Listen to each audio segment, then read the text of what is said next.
Well, I like this latest Professor Anton video about antinatalism insofar as, I agreed with it and I didn't have any criticisms, which right before watching it, sort of crystallizing as I saw it come up in my subscription box, I've been thinking about how Professor Anton, not to talk about you in the third person, Professor Anton, if you're watching this, how you, Professor Anton, talk a lot about the book culture.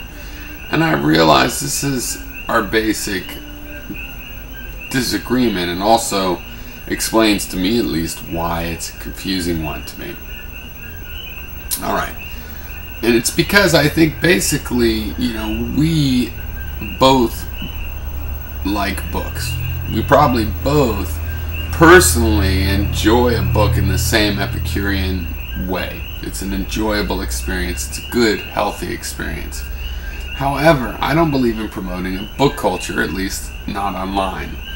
I believe in book clubs, and I love used bookstores and new bookstores, and I believe in a book culture, people that read books and discuss them and all the rest.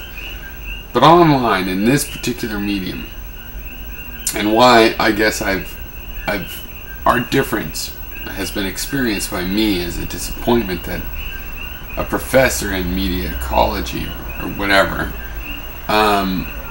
would be pushing some strange culture and not really absorbing the culture that's here. I'm from the net culture in the mid 80s as it was developing netiquette and basic ideas where information wants to be free, and spelling doesn't really matter, and that's not true in a book. And also quoting names, citations doesn't really count, and that's not true in a book. Now, it's still good and worthwhile, which is why it's confusing to me. It wasn't obvious to me, because I don't mind quoting books. But you're promoting an actual book culture that puts the supremacy of those things, whereas I think online in the public debate, the point is, can you substantiate your own ideas? To the degree that we need to be illiterate and well cited, we cite each other, right? And there's a construction like that. Now, you can absolutely bring book citations into that, but I've realized that when you're talking about the book culture, it's sort of like valuing that kind of citation more than this other public debate citing other people kind of citation. And no, we're trying to practice what academics practice when they're writing books. We're trying to practice our own version, and so we have to refer to each other. That's how that works. That's how the analogy would work.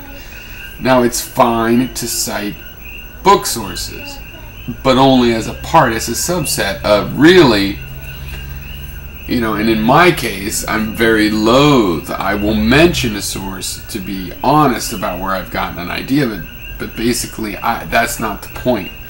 And ultimately, when you cite a source, what are you saying? That they support your opinion, that your opinion is just like theirs, that you've interpreted it perfectly? Think about the deconstruction of those ideas. There's some variability to it. So in a sense, if you're going to just speak for yourself, you can't cite books in the book culture way.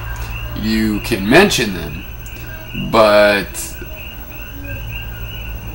really you have to present your own ideas, and you have to present them as your own ideas and take responsibility, credit, blame, and the rest of it. So I think that's why I have this sort of a difference with Professor Anton, where we just speak past each other, and I don't really like what he's doing. And I think it's because of this. Book culture is a one-way culture. You write a book, somebody reads it, supposed to understand it, be able to regurgitate it to a degree if they're scholarly about it, if they're proving their scholarly chops about it. And I'm just against that online. But I'm not against it in regular life. I think it's a part of life. So it wasn't necessarily clear to me. But online, I think, it just breeds elitism. It's not what we're trying to do in this public debate, in my opinion.